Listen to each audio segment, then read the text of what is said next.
whatever task we undertake,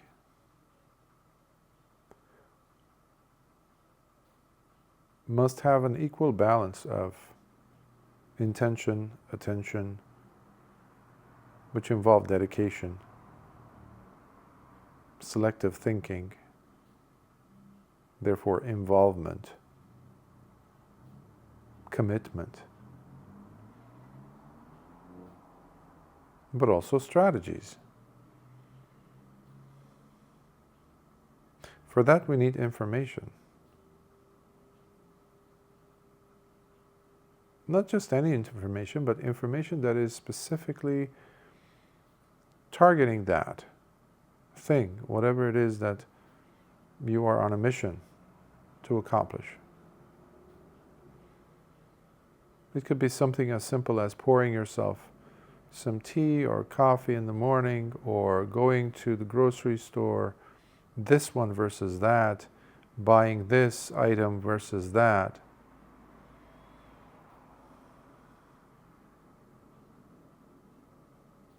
Reaching for this book versus that. All these require specific steps, which we, in our busy lives, can become complacent in exploring with a little bit more awareness. Curiosity is important here, of course, something that I keep mentioning. Instead of because curiosity, when done in this fashion, removes you from living a stale, automatic, robotic life, meaning to end up at the hands of what is familiar, what is comfortable, what is routine, if you will. So bringing these various aspects of yourself causes you to stay in the present, helps you to stay in the present, because the attention is now focused on what you are doing, what you are thinking, what you're about to do,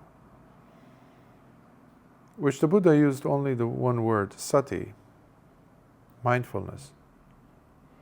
And when you get to be in an active mode, dynamic mode, even physically speaking, not just figuratively, such as getting up and walking or doing something, that is where we also incorporate sampajanya, which involves having full awareness of what it is that you are doing. So sampajanya also is a powerful vehicle that, of course, these are not two entirely separate things when you think of it. Full awareness has within it mindfulness, of course. But these are two different terms that assist us to re-question where we are, what we're doing, why we're doing. And you don't have to think much if the beginning point is correctly executed. If there are a group of Olympic sprinters here in the stadium, fully, dressed up the appropriate outfits and this and that, and trained this, that, and they're in their lanes. And let's say there's 6 or 8 lanes or 6 lanes of runners, but there's only 5 of them there. One is missing. Why? Because that one racer, runner, sprinter, didn't get the memo.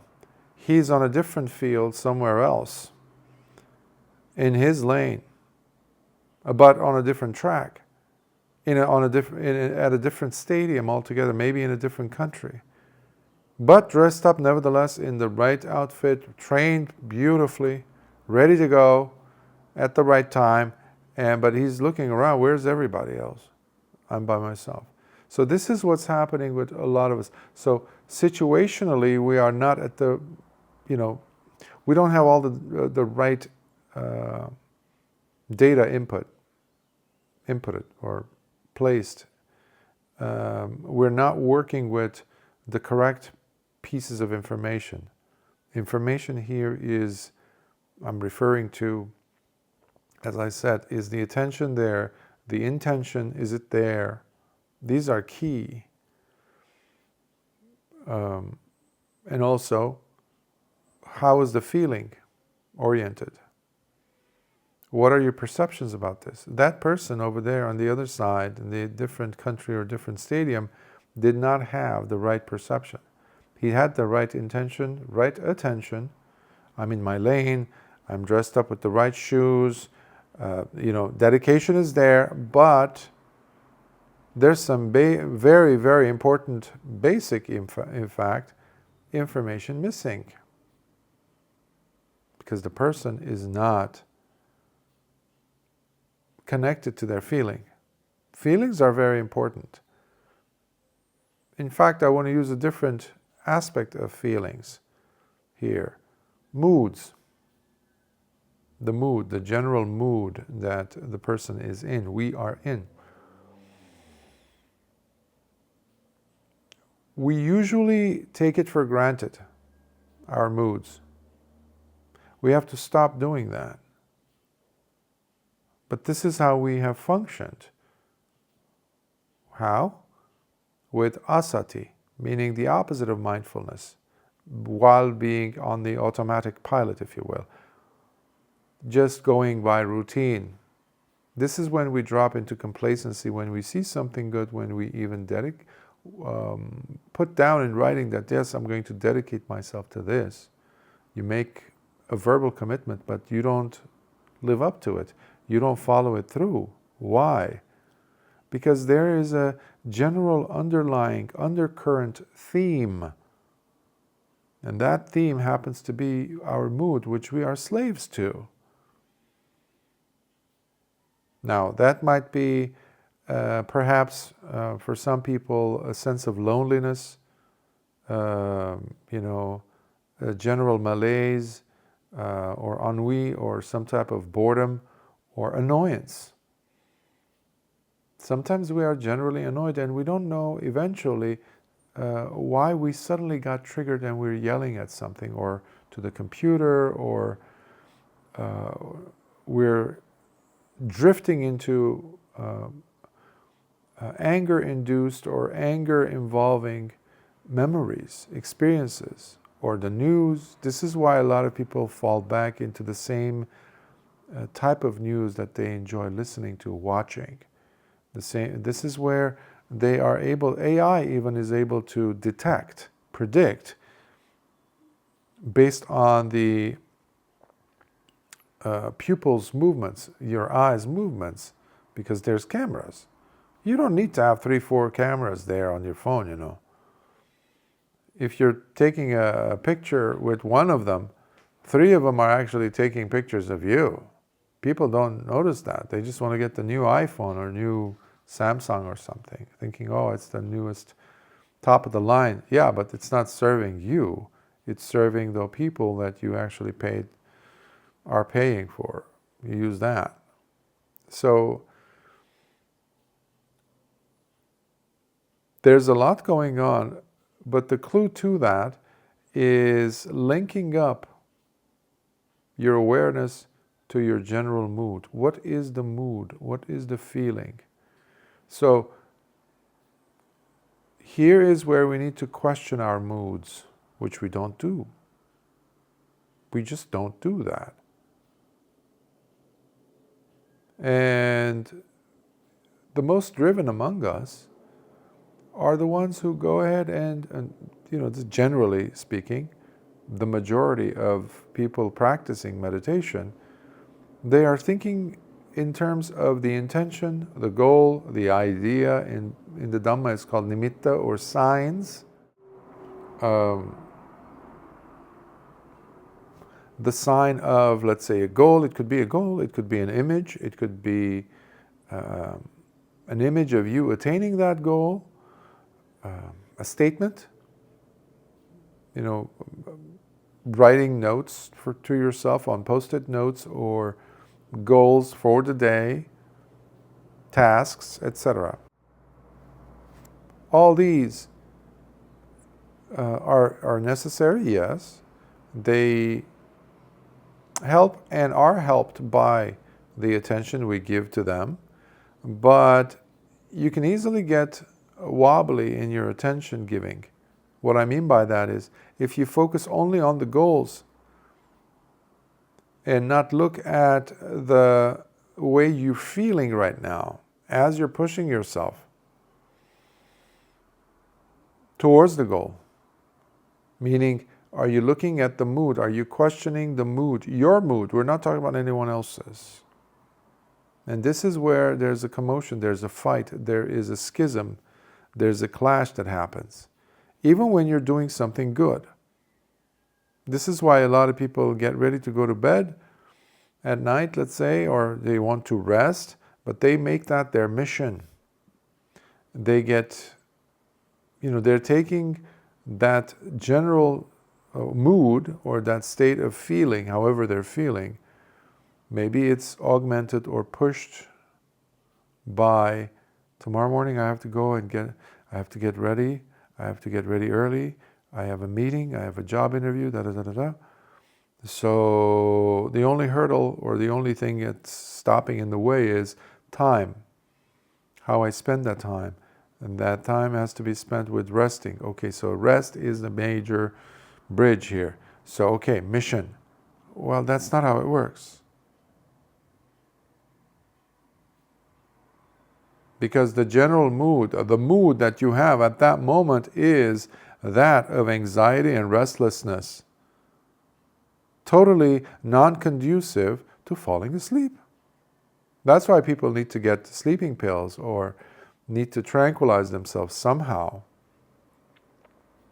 Because the mood has not been questioned. That's why many people go on retreats with so much ambition or so much goal-oriented, agendas. I have to have this, I have to experience this, I have to, I want to come out like a clean slate by the end of this retreat, or I need to become enlightened at the end of this retreat, etc., etc.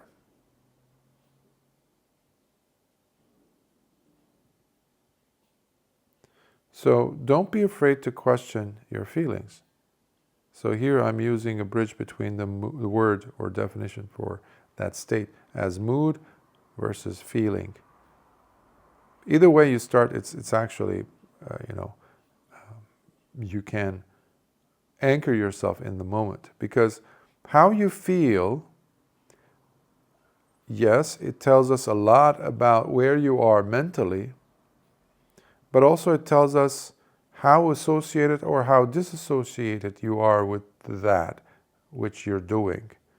This is where we have incongruency, disharmony between what it is that you want to do versus what you are doing and what you are feeling. Do you see now the clash that I'm talking about?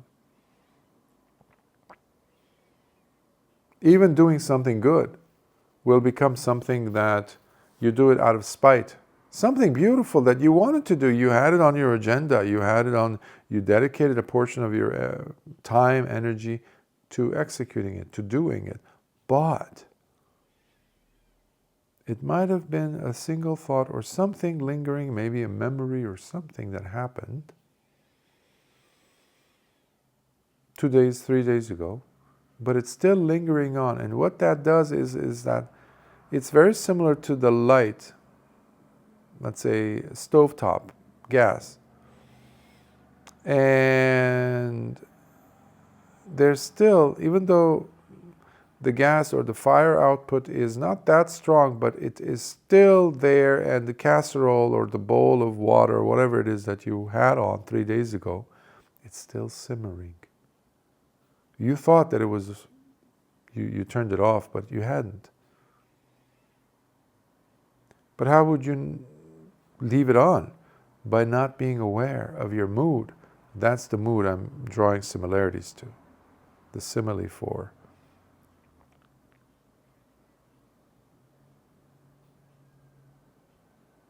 We drag ourselves in this endeavor, in that project, in that action, in that behavior, without realizing that we did that or were doing that, if we catch it soon enough, while being pushed around by our moods, by our feelings.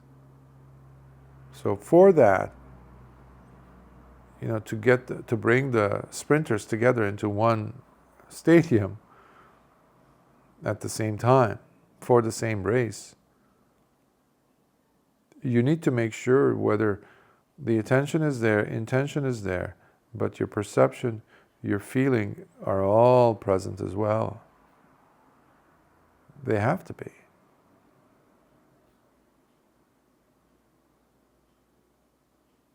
And then you can make contact with the present. Then you can make contact with real life. Most of the time people are not contacting life. One of the simplest examples I give, or to anchor a person, to nail them down into the present moment, is this simple question.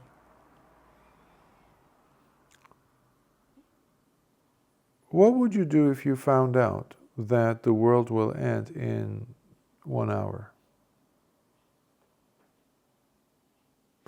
Or 5 minutes? That really gets people agitated. I can't tell you how many times patients or clients of mine in therapy sessions in the past used to ask me, well, could you give me more? 5 minutes is like too little time. I need to do more. But what do we do? Let's say you have 5 hours. 5 hours. Final. You know it's ending.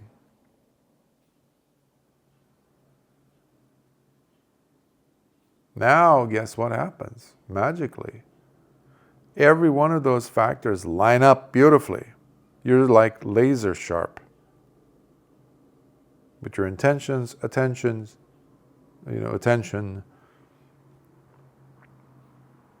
your feeling is there. It's totally online. You're right there. Your perception, you're not letting it float about somewhere else, going into memory land. No. You're present. You are inhabiting your body. You are, in fact, making contact with the present. In Buddhism, you call this nama, of the nama and rupa. Rupa is the body. Rupa is, we have the example of the 4 elements, primaries, plus the sperm and the egg that we received, the embryo that turned into this being, plus the food we eat, the nourishment that we get to maintain this body. That is the body. Think of it as, well, the flesh, the body, everything that goes into anatomy, etc. Call it the corpse. And nama is the life. Think of it as that makes the thing function. Feeling, thoughts, attention, intention. But all that is nothing if there's no contact. Well, what if the contact is being done with some future version of yourself? Meaning you're not present. And that's a sickness that we all have. However, what I'm saying is, there is something we are ignoring. There's a backdoor access to this. If you lost your keys, if you have a back door that's open, you can jump through you can come from the back and enter through the kitchen door and open up the main door. Because you left it open, let's say. In this case, it works beautifully. So the mood has to be checked. How often are you functioning during the day where you are doing it like automatically? Because most of the time, we are not connected with our feelings. I mean, the feeling and the thoughts, or the goals to be accomplished during that time of your day, the project, the event, this, that, the task that you think you're doing, is not going in line with your mood. So bring them together. When you bring them together, sometimes what that will do is it will compel you to stop doing that. Why? Because the emotional package that you're working with, you're more invested in that because it's a powerful thing. That's why when someone dies in your life or something terrible happens or you have a breakup or something, and you had a project going on at the same time, the wisest thing to do is to pull yourself out of the project for a moment, for a day, or to retire for that time to really absorb, understand, digest, process the emotions that are going on, because the person that you were so involved in is no longer there. Your life has changed emotionally. The fabric of your emotional being there's a big jolt. So you cannot go on doing the other thing while ignoring this. That's what I'm also trying to say. So you cannot ignore the feeling aspect of you, that stratosphere of your experience of life has to be checked in constantly. How do we do that? Using sati, mindfulness. Checking in. How am I feeling now? That's why you walk into a room and this and that, or you're saying something lovely to someone, but it's mostly intentionally based. It was goal-oriented. You wanted to say it, you wanted to do it, and you're doing it. It might be a beautiful thing that you're saying or you're doing, but the observer looking at you, if your mood is not, again, congruent with that task that you're doing, that work, that whatever activity is, the people observing you will also observe your mood. In fact, that's the first thing they observe. That's why we're shocked when a person says, I don't know, you came across as very this, very that. Like people going to interviews, they're very agitated, they're dressed smart, they're behaving, air quotes. Everything is well studied, but they sit down. But the interviewer, later on, when asked, they're going to say, I don't know, something about him was like, I really want to, have him be on board with us, join the team. But something about him I felt agitated because that's the other thing about moods. It's infectious. They infect others. Your feelings affect others. We got to be careful. You can cover it up as much as you want, but it will smell. If it's a delicious smell, it will smell delicious. If it's terrible, horrid, putrid smell, that's going to also be detected by others. Even though it's like somebody who has not washed for 6 months, if they can live that long without washing themselves, and you put them in the nicest Gucci suit or whatever is the most expensive suit that you can find. You don't wash their hair, but you comb them with the, coiffed hair, this, that, and you take them to the interview. They even say the right words. They even do all the NLP stuff, neuro-linguistic programming, all those strategies, this and that, how to charm this, that, but something, that is the quintessential elephant in the room. Because the interviewer wants to say, yes, I want this person. But something is going to push the table away. They're going to push the table away from them because it stinks. Our moods have the possibility for both, either one. So even though your desire to do this task could be wonderful, your intention, your attention, and your dedication might be over the roof, dedicated, devoted to it. And you might have all the strategies in the world to do it. Great, awesome, excellent. Excellent. The toolbox is great, but it's missing this very important piece. Just like that sprinter. He might be the best among the other five, by the way, but he's in a different stadium, in a different country, ready to go, waiting for the race, that gun to be shot so that he can just shoot out and race. But it won't be counted. Why? Because the mood is off. So we need to check in and bring the awareness of our moods. Not just the awareness, mind you, we have to question it, adjust it, and see whether, wait a minute, is this thing that I'm about to do, I want to do, I'm ready to go, before I wear that dress, before I wear that suit that I don't know how many thousands of dollars it cost me, am I clean? Did I wash? No? Okay, there's a big problem, because that's not going to cover this. All that's what I'm also trying to say here.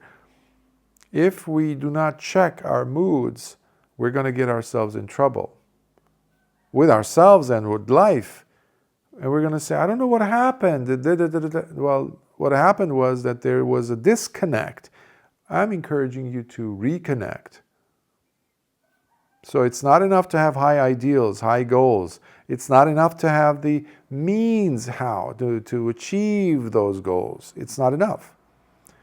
It's not enough to know what to say, when to say, how to say. It's not enough to know even how to carry yourself. So mood also is about your internal behavior.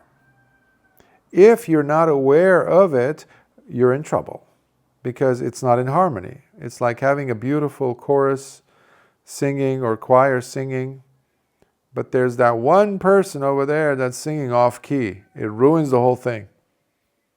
Ruins the whole thing. So what I'm saying is, bring it to harmony. Make sure everybody's singing in tune, not out of tune. And the best way to do that in this case is by addressing what is your general emotional state, your mood, your feeling, before you step out of your room in the morning. So choose for yourself a word, choose for yourself something that's different than, oh, I hope that person is not going to be there. I hope that person is not going to be the interviewer. I'm just using this example. Instead of I hope, why don't you say, my word for today is graciousness. My word for today is forbearance. My general mood for today will be that of thankfulness. My mood for today will be untouchability, no matter what. This is especially in the case of you being or having to be in a place where there's antagonistic forces around you, or people that you don't like to work with, but you have to, let's say. So you're forced to be there. Let's say it's your boss, your coworkers, this and that. I'm going to be impenetrable today by these negative forces. So just focus on that word, impenetrable, and add colors to it that give you a certain emotional state, like gold or radiating beauty and incredibly fragrant energy that protects you and also exudes this life force around you. Wherever I go, that is what I'll carry. That's going to be my mood today. And that's it. That becomes your signature. Now, unfortunately, we haven't been told this. We haven't been taught this at school, at our house, by parents, our caretakers. But that's okay. You are your best, the only, ultimately, true caretaker. That's why I'm giving you these tools, so that you can apply them. But please don't think that it's one time and that's it, you fixed. You fixed your mood or this harmonious state. No. it takes a little bit of time, and a repeatability until it becomes very natural. Until 3 or 10 months afterwards, you notice that you don't leave your room in the morning without having set up the right mood signature for you. You know, there's the term, set the mood. Set the mood. When I was a layman and I used to, let's say, cook dinner for myself, back when I used to eat dinners, I would look for the right music to set the mood. Again, air quotes. I would set the mood while I'm cooking something. So if I was going to cook Chinese or Indian, something like that, you know, or Italian, and it was just me. I was just doing this because I wanted to create the atmosphere that's conducive for a delicious meal to come up at the end. And I would put these things, and all of a sudden I would notice the mood changed, even though I had a very, very difficult day. Let's say it was one of those days where I had to see 10 patients back to back, or 10 or 11, which was not the ideal. I never enjoyed doing that because, you know, even though you're there as a helper, as a giver, and I would be there with every single one, but it would come at a cost. So you checking your mood really allows you to say, you know, I need to take a break. I need to connect, rather. Take a break so that I can connect. Interesting. Take a break so you can connect with what? You're connecting with yourself. Because unless you do that, you're not practicing sati, mindfulness. So don't be afraid to question your moods, but don't stop there. Don't just be, flailing your, index finger at, oh, I'm in a bad mood. No.